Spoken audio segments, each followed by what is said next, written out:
Alright, so in this video, I want to apologize ahead of time. I'm going to be doing a little bit of heavy breathing because I get excited about my tools. I'm kidding, guys, but no, I'm kind of sick and shortness of breath. I don't know if it's allergies or what, but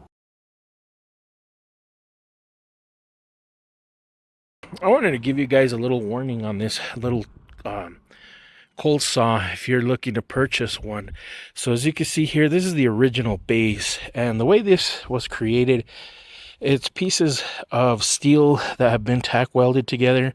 And for those of you who don't know, when you go to tack weld steel, there's going to be a lot of heat shrinkage, especially where you go to weld it together. So, or where you go to weld your metal together.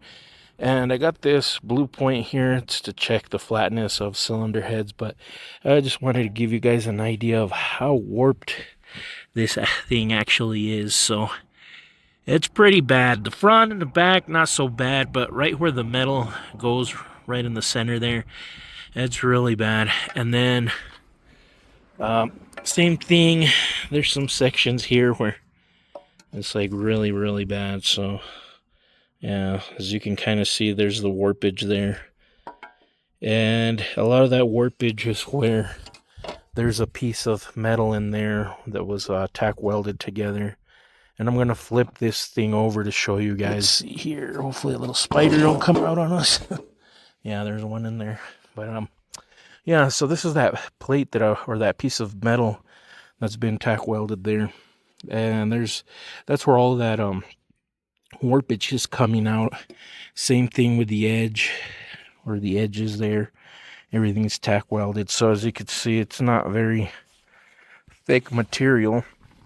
And then it just has little rubber feet there. But yeah, the way everything's welded on this thing, there's a lot of warpage.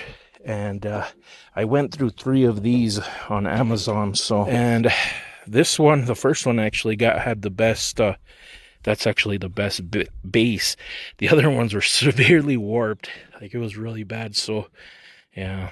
But anyways, now this thing is like, with this base that I made for it, so you can kind of see that thing is, yeah, that's leveled.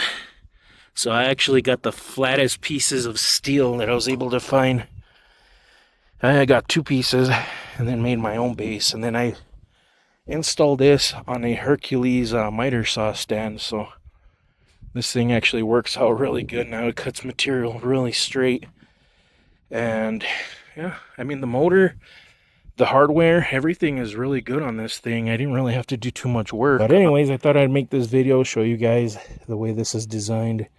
And I'm not trying to be negative or anything, but if you're going to spend over $250 for one of these things, you might as well just put the extra money in it.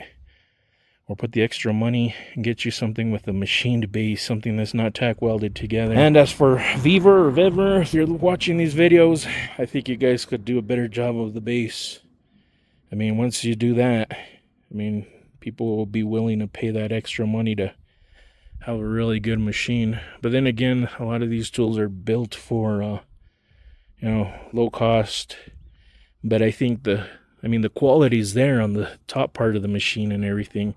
I mean, this has like a really nice little swing to it, and it's really smooth. There's no play from side to side.